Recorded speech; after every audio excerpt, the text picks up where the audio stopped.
मुख्य समाचारों के बाद अब खबरें विस्तार से।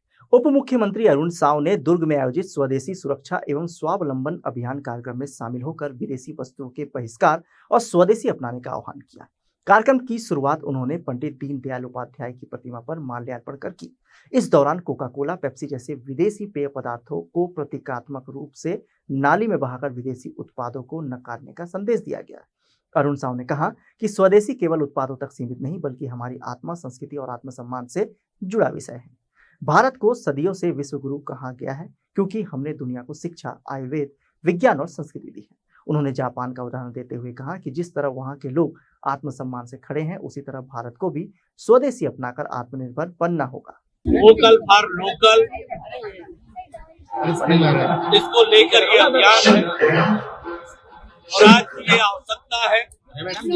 स्वदेशी स्वावलंबन ये हमारे संस्कार में रहा है और इसलिए ये जो अभियान पूरे देश भर में चल रहा है, हम सब इसके पक्ष में हैं, इसके समर्थन में हैं। आज जिस प्रकार से देश रक्षा के क्षेत्र में आत्मनिर्भर बन रहा है, ऑपरेशन सिंदूर में जिस प्रकार से स्वनिर्मित उपकरणों का उपयोग हुआ, ये पूरी दुनिया के लिए आश्चर्य का विषय था कि भारत में निर्मित जो उपकरण है उन्होंने किस सटीक निशाने पर हमला किया, कैसे प्रहार किए, उसका असर कितना रहा, ये पूरी दुनिया के सामने आश्चर्य का विषय बना हुआ है। और इसलिए हमारे देश आत्मनिर्भर बने, सक्षम बने, मजबूत बने, इसलिए ये संस्कार हम सब में होना चाहिए। जिला अस्पताल गरियाबंद में महिला सुरक्षा गार्ड द्वारा मरीज को इंजेक्शन लगाने के मामले ने नया मोड़ ले लिया है। घटना का वीडियो सोशल मीडिया पर वायरल होने के बाद कलेक्टर ने सीएचएमओ और अस्पताल अधीक्षक को कारण बताओ नोटिस जारी किया था। अब इस गंभीर मामले पर बिलासपुर हाईकोर्ट ने स्वतः संज्ञान लिया है। चीफ जस्टिस रमेश सिन्हा की डिवीजन बेंच में हुई सुनवाई के दौरान अदालत ने इसे प्रणालीगत विफलता और गंभीर लापरवाही माना। हाईकोर्ट ने कलेक्टर बीएस उइके से पूरे मामले पर विस्तृत हलफनामा प्रस्तुत करने का निर्देश दिया है। कोर्ट ने कहा कि स्वास्थ्य व्यवस्था में इस तरह की अनियमितता अस्वीकार है और जिम्मेदारी तय करना आवश्यक है। राजधानी रायपुर के जैनम मानस भवन में सहकार भारती द्वारा आयोजित देश का पहला राष्ट्रीय बुनकर अधिवेशन शुरू हुआ। इसमें 28 जिलों से आए बुनकर संघों के 1000 से अधिक प्रतिनिधि शामिल हुए। उद्घाटन सत्र में उप मुख्यमंत्री अरुण साव, सहकारिता मंत्री केदार कश्यप और श्रम मंत्री लखनलाल देवांगन मौजूद रहे, जबकि मुख्यमंत्री विष्णुदेव साय का वीडियो संदेश प्रसारित हुआ। उप मुख्यमंत्री साव ने कहा कि बुनकरों का देश की आर्थिक तरक्की में बड़ा योगदान है। मंत्री कश्यप ने बताया कि राज्य में 20,000 से अधिक करघों से 60,000 लोगों को रोजगार मिल रहा है और 54 सहकारी पहले ग्रामीण विकास से जुड़ी है। मंत्री देवांगन ने बुनकरों की मजदूरी में 20% वृद्धि का उल्लेख किया। सहकार भारती पदाधिकारियों ने इसे बुनकरों की आर्थिक सामाजिक चेतना जगाने वाला आयोजन बताया। अधिवेशन में कपड़े, हस्तशिल्प और वनोत्पादों की प्रदर्शनी सह बिक्री भी आयोजित की गई। सहकारिता भारती का राष्ट्रीय बुनकर अधिवेशन 2 दिवसीय रायपुर में आयोजित है। उद्घाटन सत्र प्रारंभ हुआ है। देश भर से 1000 बुनकर इस अधिवेशन में शामिल होने वाले हैं। सहकारिता एक ऐसा क्षेत्र है जिसके माध्यम से न केवल स्वरोजगार, सामान्य लोगों की आर्थिक तरक्की वरन देश की आर्थिक मजबूती भी सहकारिता के माध्यम से आ सकती है। आज देश में नरेंद्र मोदी जी के नेतृत्व में सहकारिता मंत्री आदरणीय अमित शाह जी सहकारिता के क्षेत्र को सशक्त करने के लिए लगातार काम कर रहे हैं और सहकार भारती भी सहकारिता के माध्यम से देश की तरक्की और बेहतरी के लिए काम कर रही है। निश्चित रूप से ये 2 दिवसीय अधिवेशन इस दिशा में बहुत कारगर और महत्वपूर्ण होने वाली है। छत्तीसगढ़ कर्मचारी अधिकारी फेडरेशन के बैनर तले 22 अगस्त को प्रदेश भर में कलम बंद काम बंद धरना प्रदर्शन किया गया। इसी क्रम में नेहरू चौक बिलासपुर में संभाग स्तरीय एक दिवसीय धरना हुआ, जिसमें बड़ी संख्या में कर्मचारी अधिकारी शामिल हुए। प्रदेश अध्यक्ष रोहित तिवारी ने कहा कि कर्मचारियों व पेंशनरों को केंद्र सरकार की गारंटी अनुसार महंगाई भत्ता और अन्य सुविधाएं तत्काल लागू की जाए तथा 2019 से लंबित डीए एरियर्स व डीए एरियर का शीघ्र भुगतान हो। संगठन ने 7वें वेतनमान के अनुरूप समयमान वेतन का लाभ, सहायक व व्याख्याता शिक्षकों को तीसरा संशोधित वेतनमान, कैशलेस चिकित्सा सुविधा, अनुकंपा नियुक्ति की आयु सीमा में शिथिलीकरण, 300 दिन का अवकाश नकदीकरण और पुरानी पेंशन बहाली की मांग उठाई। महामंत्री सुनील यादव ने कहा कि कर्मचारियों की कमी को देखते हुए सेवानिवृत्ति आयु 65 वर्ष की जानी चाहिए। फेडरेशन ने चेतावनी दी कि मांगे पूरी नहीं होने पर आंदोलन और तेज होगा। प्रदेश भर में 5.5 से 6 लाख कर्मचारी हैं जो आज प्रांतव्यापी हड़ताल में अपने काम बंद कलम बंद को लेकर के हड़तालरत में हैं और ये बहुत जरूरी और एक अनिवार्य मांग है। इसको लेकर के हम लोग सड़क पर आज उतरे हैं और जिस तरीके से शासन की तानाशाही रवैया है, इसको लेकर के पूरे कर्मचारी जगत में एक रोष और आक्रोश व्याप्त है, जिसको लेकर के अभी सारे पूरे प्रदेश भर के कर्मचारी हड़ताल पर। इसी कड़ी में बिलासपुर में लगभग 30 से 35 हजार से अधिक कर्मचारी हैं जो आज आंदोलन पर हैं। अपने जो वर्तमान में सरकार है, जब ये विपक्ष में थे तब जब 2023 के जब चुनाव घोषणा पत्र जारी किए थे, उसमें उन्होंने मोदी गारंटी के तहत बहुत सारे वादे किए थे। उस घोषणा में मोदी गारंटी के तहत हमारे महंगाई भत्ता जो प्रमुख है, उसमें उन्होंने कहा था कि अगर हमारी सरकार आती है तो हम आपको ड्यू डेट से पूरी महंगाई भत्ता की राशि दी जाएगी, साथ ही उनकी जो एरियर्स 2019 का उसका भी भुगतान किया जाएगा। इसी प्रकार से जो हमारे दैनिक वेतन भोगी कर्मचारी, संविदा कर्मचारी हैं, उनको भी वादा किया था कि इनको रेगुलर किया जाएगा। साथ ही जो आंगनबाड़ी के कर्मचारी साथी हैं, उनका भी घोषणा किया गया था। पंचायत सचिव है, उनका भी घोषणा किया गया था कि उनको शासकीय नियमित कर्मचारी बनाया जाएगा। उन्होंने कहा था कि 100 दिन के अंदर ये जो हमारी गारंटी है उस पर कार्यवाही शुरू हो जाएगी। आज 100 दिन क्या, मैं तो कहा था 600 दिन से ज्यादा लगभग हो गया, लेकिन किसी भी प्रकार की कार्यवाही नहीं किए जाने से सरकार को हम लोग इस संबंध में एक अल्टीमेटम भी दे चुके हैं। हमने 16 जुलाई को अभी एक पूरा प्रदेश भर में एक ज्ञापन सौंपा था कि हमारी मांगों पर विचार किया जाए, चर्चा किया जाए। सरकार ऐसा है कि जैसे पिछले सरकार का जो रुख था, लगता है उसको ही अपना रहे हैं। सरकार चर्चा के लिए कोई चीज के बुलाना नहीं चाहता, अपने मनमानी ढंग से जो घोषणा होना है, जो महंगाई भत्ता जिसमें प्राप्त होना है, उसको न करके कभी भी घोषणा कर रहा है, जिससे कर्मचारियों को लाखों रुपए का नुकसान हो रहा है। इन सब को लेके आज पूरे प्रदेश में सूची चरण पर आज 22 अगस्त को पूरे प्रदेश भर में सारे कार्यालय स्कूल बंद करके आज पूरे साथी हमारे इस रोड में। Thank you. पूरे जागरूक है कर्मचारी अधिकारी फेडरेशन एकदम दृढ़ संकल्पित है मोदी जी की गारंटी को लागू कराने के लिए, परंतु इसके बाद भी यदि सरकार की तरफ से संवादहीनता की स्थिति रहेगी तो ये इतिहास गवाह है। पिछले वर्ष भी पिछली सरकार में भी हम लोगों ने कर्मचारियों ने प्रशासनिक लॉकडाउन करके सरकार को ये संदेश दिया और अपनी मांग लड़ के पूरी कराई। इस बार भी अमूमन वो स्थिति ना आए। हम सरकार से निवेदन करते हैं कि हमारी मांगों पे सकारात्मक रुख अपनाएं और मांगों को पूरी करें। उसके बाद भी यदि हमारी मांग पूरी नहीं होगी तो निश्चित मान के चलिए कर्मचारी संगठन के पास आंदोलन ही एक विकल्प बचता है। आंदोलन का विस्तार होगा। हम पहले भी प्रशासनिक लॉकडाउन करके सरकार को दिखा चुके हैं, पुनः लॉकडाउन की स्थिति आएगी, प्रशासनिक लॉकडाउन, और जिसकी जिम्मेदारी पूरी सरकार की होगी। भारतीय सेना की तोपखाना रेजिमेंट में सेवाएं दे चुके जिले के वीर सपूत शहीद वीरेंद्र कैवर्त की उपेक्षा को लेकर पूर्व सैनिक संगठन और मछुआ समाज ने कड़ी नाराजगी जताई है।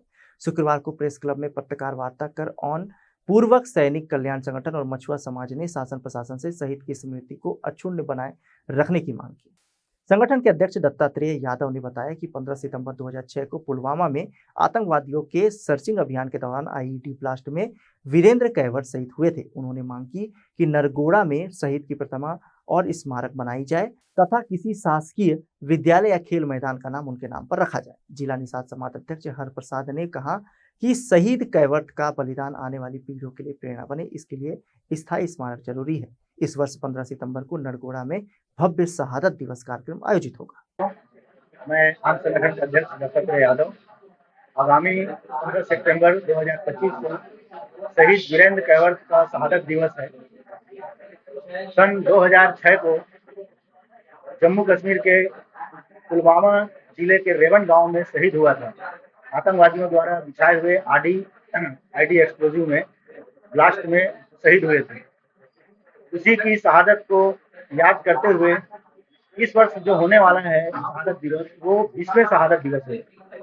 उसको हम लोग पूर्व सैनिक समाज, जिला सैनिक बोर्ड, कैवर्त निषाद समाज, ग्रामवासी, ग्राम पंचायत और जनप्रतिनिधि और बुद्धिजीवी लोगों द्वारा इस कार्यक्रम को करेंगे, जिसका सामान्य रूपरेखा ये बनाए हैं कि शहर के बिलासादाई के मूर्ति से रैली प्रारंभ करेंगे और नरगोड़ा गांव तक जाएगा।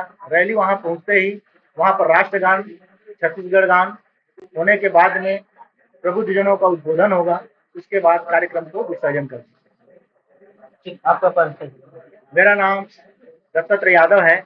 मैं आर्मी, एयरफोर्स, नेवी के पूर्व सैनिक आन संगठन का अध्यक्ष हूँ। मीडिया से प्रार्थना करते हैं, निवेदन करते हैं कि हमारी वेदना, हमारी समाज की वेदना, जो हमारे समाज के देश की सर्वोच्च बलिदान करने वाले वीरेंद्र कैवर्त के नाम पर स्कूल तो लगभग जिला शिक्षा अधिकारी से आश्वस्त मिल गया है, पर हम ये चाहते हैं कि उनकी भव्य मूर्ति लगे, जैसे महापुरुष की लगती है। अब महापुरुष की गिनती आएगा वो, क्योंकि वो शहीद है, भारत सरकार की बिलासपुर जिले की एक इकलौता शहीद है, इसलिए उनकी नाम में भव्यता आना चाहिए।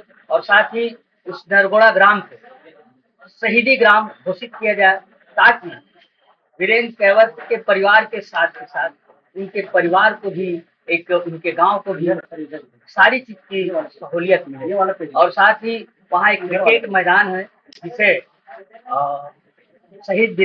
वीर शहीद वीरेंद्र कैवर्त के नाम में किया जाए। और हम चाहते हैं कि सीपत चौक में भी शहीद वीरेंद्र कैवर्त की प्रतिमा लगे। यही हमारी समाज की मांग है। और आज 19 वर्ष से ये कार्य नहीं हुआ है, इसलिए हमें बहुत ही पीड़ा है। और साथ ही उनके माँ बाप, जिन्होंने पढ़ा लिखा करके उनको सैनिक बनाया। आपका परिचय देंगे? मेरा नाम हर्षसाद कैवर्त है। बिलासपुर के सकरी थाना क्षेत्र अंतर्गत ग्राम लोखंडी में एक अज्ञात व्यक्ति की ट्रेन के चपेट में आने से मौत हो गई। घटना उसलापुर और घुटकू के बीच रेलवे ट्रैक पर हुई, जहां मृतक ट्रैक पर बैठा था और सामने से आ रही मेमू लोकल ट्रेन की चपेट में आ गया। हादसे में उसकी मौके पर ही मौत हो गई। सूचना मिलते ही सकरी पुलिस मौके पर पहुंची और शव का पंचनामा कर पोस्टमार्टम के लिए भेज दिया है।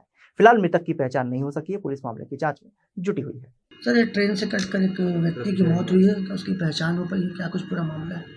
मामला सकरी थाना क्षेत्र का, जहां उसलापुर घुटकू के बीच ट्रैक पर एक व्यक्ति की दुर्घटना से मृत्यु हुई है, जिस पर पुलिस ने सकरी थाना में मर्ग कायम किया है। शुरुआत में उसकी युवक अज्ञात था, जिसकी पहचान की जा चुकी है। जिसका मृतक का नाम राम कुमार यादव है और अग्रिम कार्रवाई की जाएगी। बिलासपुर के मस्तूरी विधानसभा क्षेत्र में प्रस्तावित अरपा कोल वासरी परियोजना के खिलाफ ग्रामीणों का विरोध तेज हो गया है। आगामी 25 अगस्त को होने वाली जनसुनवाई से पहले ग्राम रलिया, बेलटुकरी और भिलाई के लोगों ने वरिष्ठ युवा नेता एवं समाज सेवक करण मधुकर के नेतृत्व में मशाल रैली निकालकर पुतला दहन किया। ग्रामीणों ने आरोप लगाया कि पहले से ही क्षेत्र में राखड़ और कोयला लदे वाहनों के कारण धूल प्रदूषण और दुर्घटनाओं की समस्या बनी हुई है। ऐसे में नई कोलवासरी बनने से हालात और बिगड़ेंगे और ग्रामीणों का जीवन संकट में पड़ जाएगा। मधुकर ने चेतावनी दी कि जब तक जनसुनवाई रद्द नहीं की जाती तब तक विरोध जारी रहेगा। उन्होंने कहा कि हजारों ग्रामीण और किसान इस आंदोलन में शामिल होकर जनसुनवाई को सफल बनाएंगे। आंदोलन की तैयारी के लिए ग्रामीणों ने बैठक भी की और सरकार को 2 टूक संदेश दिया। ग्रामवासी 25 अगस्त के जन सुनवाई को विरोध करते हुए आज हमने पूरे ग्रामवासी बिगुल फूंका है और जितने भी गुस्सा है आज उनका अरपा कोल वासरी का पुतला दहन करके हमने गुस्सा पूरा जनता और ग्रामीण के साथ हमने गुस्सा उतारा है और ये विरोध किया है कि 25 अगस्त को अरपा कोल वासरी जन सुनवाई किसी भी कीमत में रद्द होना चाहिए। आपको बता दें कि पूर्व से गतौरा, भिलाई, किसान प्रसादा के समीप राखड़ डैम जो खुला हुआ है, जिससे निरंतर भारी वाहन और राखड़ से प्रदूषण आसपास ग्रामीण क्षेत्र कई सालों से झेलते आ रहे हैं। भारी वाहन से लगातार कई दुर्घटनाएं हो रही है, जिसका झेल पूरे ग्रामवासी कई सालों से झेल रहे हैं। अब पुनः अगर हमारे गांव के समीप अगर अरपा कोलवासरी खुल जाती है तो फसल से लेकर लगातार भारी वाहन जिसमें लगातार दुर्घटनाएं होती रहेगी, हमारे आसपास के ग्रामीण भाई बहनें लगातार एक्सीडेंट में दुर्घटना में मौत होती रहेगी, यह हम कभी बर्दाश्त नहीं कर सकते। इसलिए हम खुल के अरपा कोलवासरी का विरोध करते हैं। हम सभी पीड़ित ग्रामवासी गतौरा भिलाई किसान परिषद के समस्त लोग यहाँ पर विद्यमान हैं और यहाँ से अरपा कोलवासरी का हम विरोध करते हैं। अब अरपा कोलवासरी मुर्दाबाद। अंबिकापुर के गांधीनगर थाना क्षेत्र के गंगापुर अंग्रेजी शराब दुकान में मारपीट का मामला सामने आया है। जानकारी के मुताबिक जगदलपुर से आए एक युवक का ड्राइवर शराब लेने दुकान पहुंचा था। इसी दौरान नशे में धुत आधा दर्जन युवकों ने उससे मोबाइल मांगा, लेकिन ड्राइवर ने देने से इनकार कर दिया। इस पर बदमाशों ने उसकी बेरहमी से पिटाई कर दी। मौके पर मौजूद लोगों ने बीच बचाव कर स्थिति संभाली। घटना का वीडियो अब सोशल मीडिया में वायरल हो रहा है। पुलिस मामले की जांच में जुट गई है। अरे भाई साहब, अब जाओ, अभी लड़ाई झगड़ा बढ़ाने से अच्छा है कि शांति से काम करें। उसको तो भेज दे रहे हैं। मैं पूछना चाह रहा हूँ कि किस बात पे लड़ाई हुई? अरे अभी दोनों के दोनों कौन काम का है, दुनियादारी लड़ रहे थे भाई, छुड़ा दिए हम अलग अलग। साथ में थे यार, साथ में ही। नहीं, साथ वाले नहीं है। कहाँ कहा बोला फोन लगाना है, बोला मोबाइल नहीं दे सकते। मारने लगा, मारने लगा। ठीक है, हो गया। कहाँ गए हो? ये हम लोग जगदलपुर से हैं, मालूम क्या करने आए थे? जगदलपुर से। हाँ, जगदलपुर से गाड़ी छोड़ने आए थे यहाँ पे। कहाँ गाड़ी छोड़ने आए? कौन सा गाड़ी? जगदलपुर वापस जा रहे हो? वापस जा रहे हैं। कौन सा गाड़ी? 4 व्हीलर चलाता हूँ। ड्राइवर हो? हाँ, ड्राइवर हो। आज कौन सा गाड़ी का? 4 व्हीलर। 4 व्हीलर में कहा है, प्राइवेट चला रहे हैं कि सरकारी वाहन की? ऐसी प्राइवेट हो? नहीं, प्राइवेट हो। चले ठीक, चला ठीक। बिलासपुर के रेलवे कोचिंग सेंटर में वंदे भारत एक्सप्रेस के एक्स्ट्रा कोच की धुलाई के दौरान बड़ा हादसा हो गया। ठेका कर्मी प्रताप सफाई करते समय हाई टेंशन तार की चपेट में आ गया, जिससे वह गंभीर रूप से झुलस गया। साथ ही कर्मचारियों ने तुरंत उसे अस्पताल पहुंचाया, जहां उसकी हालत नाजुक बताई जा रही है। प्रताप रायपुर का रहने वाला है और ठेकेदार के अधीन कार्यरत था। इस घटना ने रेलवे सुरक्षा व्यवस्था और कार्यस्थल पर बरती जा रही सावधानियों पर सवाल खड़े कर दिए हैं। अधिकारियों ने मामले की जाँच शुरू कर दी है। क्या कुछ हुआ है, क्या पता है आपको, बताएंगे? सर, हम लोग वाटर टेस्टिंग कर रहे थे, सिखा फ्लेक्स लगाते हैं, तो मीना सर बोले हम लोग को कि जैमर लग गया है, ऊपर चढ़ जाओ। ऊपर चढ़े हम लोग, फिर बारिश बढ़ गया, नीचे उतर गए थे। काम हम लोग का ख़त्म हो गया था पूरा। फिर पाइप निकालने के लिए मीना सर आए एकदम हड़बड़ी में, बोले कि भगत कोठी में दूसरा काम है, जाओ जल्दी से काम कंप्लीट करो, निकालो। क्या वही देखते हैं पूरा जैमर वगैरह लगा है कि नहीं। हम लोग तो ठेकेदार वाले हैं, हम लोग को उतना नंबर सबको रहता नहीं हम लोग के पास। तो मीना सर बोलते थे चढ़ जाओ ऊपर, तो हम लोग चढ़ते थे। तो मीना सर बोले चढ़ जाओ, चढ़ गए। उसके बाद उसको शॉक लगा। कौन है ये Meena sir? Meena sir railway कर्मचारी वहाँ पे, ये पूरा ऑपरेट करते थे? हाँ, हम लोग को वही देखते थे, उन्हीं के अंदर। पता नहीं था ये सप्लाई? पता नहीं होगा, तभी तो हुआ ना। क्या नाम था, क्या नाम है इनका? प्रताप बर्मन। कौन से पोस्ट में ये थे, काम करते थे? सिखा फ्लेक्स लगाते हैं हम लोग का, 3 महीने का कॉन्ट्रैक्ट रहता है। बारिश में सिर्फ। ये लापरवाही के चलते हुआ मानते हैं आप इसको? जी, ये मीना सर की गलती है। मीना सर को पूरा पता रहता है। मीना सर हम लोग को चढ़ाए, हम लोग को थोड़ा मालूम है, हम लोग के पास नंबर ही नहीं है किसी का भी। हम लोग हमेशा मीना सर बोलते थे कि चढ़ जाओ, जैमर लगवा दिया हूँ, तब हम लोग चढ़ते थे। हम लोग को मालूम ही नहीं रहता कि कौन लगा रहा है जैमर, कौन निकाल रहा है। 1.5 महीने हुआ हम लोग को। आपका पूरा नाम बताइए। मेरा नाम चरण दास। क्या कुछ पता चला घटना के बारे, क्या नाम है इनका? ये प्रताप बर्मन जो कि मेरा दोस्त है, मेरे को कॉल आया कि एक्सीडेंट हो गया है करके। जब मैं हॉस्पिटल पहुंचा, रेलवे अस्पताल उनको लेकर गए थे, वहां पर पता चला कि उनको बिजली का झटका लगा है, जो कि रेलवे का 133 वोल्ट का जो होता है लाइट, वो रेलवे में काम करता है। और जैसे रेलवे में काम करता है तो वो जो लाइन है वो ऑफ रहता है हमेशा। और आज ऐसा हुआ इंसिडेंट कि वंदे भारत जो ट्रेन आई है उसके कारण वो लाइन को ऑन कर दिए हैं, जिनकी सूचना इनको मिला नहीं था, जिस कारण से इनको शॉक लगा। और जो इनके साथ में कर्मचारी हैं जो इनके साथ में काम करते हैं, वो इनको लेकर रेलवे अस्पताल पहले लेकर आए। उनके बाद फिर रेलवे अस्पताल वाले सिम्स इनको प्रीफर किए हैं। और ठेकेदार का यहाँ कोई अता पता नहीं है। क्या मानते, लापरवाही है ये? हाँ, ये ठेकेदार की लापरवाही है। और क्या इनको अवगत नहीं कराया गया था कि वो लाइन एक्टिव होने वाला है, चालू होने वाला है, करंट आने वाला है करके? इनको पता नहीं था, ये अपने काम में व्यस्त थे। अपना पूरा परिचय? मेरा नाम अरुण सोनवानी है, मैं यहीं बिलासपुर में रहता हूँ। आज के बुलेटिन में बस इतना ही। मुझे दीजिए इजाजत। देखते रहिए हॉर्नबिल टीवी।